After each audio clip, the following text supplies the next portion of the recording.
എല്ലാ പോയിന്റുകളും തന്നെ കോടതി വളരെ വിശദമായി പരിഗണിച്ചതിന് ശേഷം ഈ കേസ് അപൂർവങ്ങളിൽ അപൂർവമായ ഒരു കേസാണെന്ന് കണ്ടെത്തിയിരിക്കുകയാണ്. അതിനാൽ ഒന്നാം പ്രതിക്ക് വധശിക്ഷ തന്നെ വിധിച്ചിരിക്കുകയാണ്. അതുകൂടാതെ അതിനോടൊപ്പം 2 ലക്ഷം രൂപ പിഴശിക്ഷയും വിധിച്ചിട്ടുണ്ട്. പിന്നെ 302 IPC കൂടാതെ തട്ടിക്കൊണ്ടുപോയി കൊലപ്പെടുത്തിയതിന് അതിനും 10 കൊല്ലത്തെ ശിക്ഷ വിധിച്ചിട്ടുണ്ട്.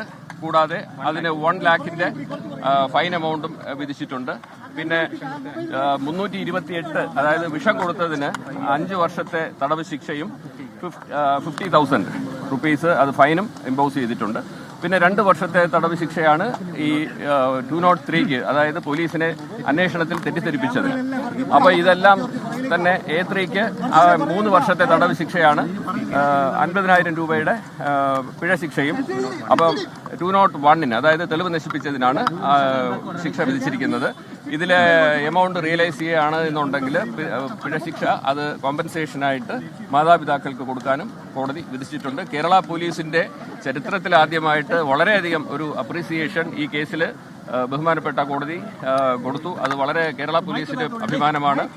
അപ്പം അതിനാൽ അതൊരു വലിയ കേരള പോലീസിന്റെ വിജയമായിട്ടും പ്രോസിക്യൂഷന്റെ വിജയമായിട്ടും ഞങ്ങൾ ഇതിനെ കാണുന്നു. 100% തൃപ്തനാണ് എന്ന് മാത്രവുമല്ല, ഇപ്പോൾ ഷാരാൻ രാജിന്റെ കുടുംബവുമായിട്ട് വരുന്ന വഴിക്ക് ഇപ്പോൾ അവര് വന്ന് പറഞ്ഞു 100% കോടതി വിധിയിൽ സംതൃപ്തി അവരെ അറിയിച്ചിരിക്കുകയാണ്. കാരണം അവർക്ക് നീതിപൂർവമായിട്ടുള്ള ഒരു വിധി ലഭിച്ചു എന്ന് ഇപ്പോ പറയുകയാണ്.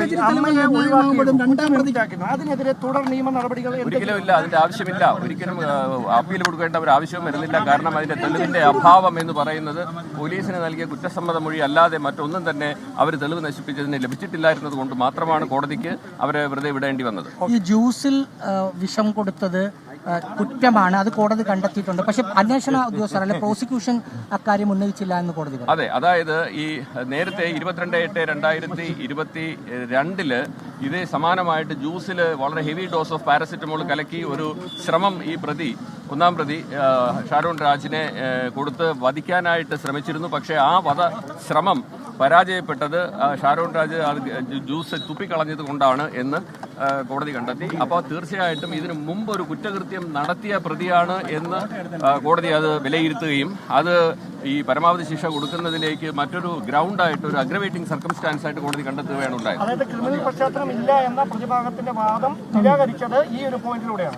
ഇതും കൂടാതെ തന്നെ ഇത് വളരെ മെറ്റിക്കുലസ് ആയിട്ട് വളരെ പ്ലാൻ ചെയ്ത് നടത്തിയ ഒരു ഇന്റലിജന്റ് ക്രിമിനൽ എന്നുള്ള രീതിയിലാണ് കോടതി കണ്ടെത്തിയത്.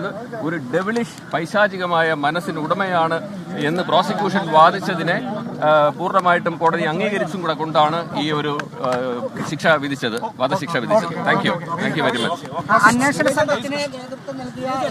സർ, അതിന്റെ പശ്ചാത്തലം വിവരിക്കുകയായിരുന്നു. അദ്ദേഹത്തിന്റെ വാദങ്ങൾ നമ്മൾ കേട്ടതാണ്. ഏറ്റവും ഒടുവിൽ ശിക്ഷാവിധി പ്രഖ്യാപന ദിവസവും അല്ല ശിക്ഷാവിധിന്മേലുള്ള വാദത്തിന്റെ ദിവസവും ഈ ഡെവിളിഷ് തോട്ട് എന്നുള്ള വാക്ക് കോടതി മുറിക്കുള്ളിൽ വെക്കുന്ന പബ്ലിക് പ്രോസിക്യൂട്ടറാണ്.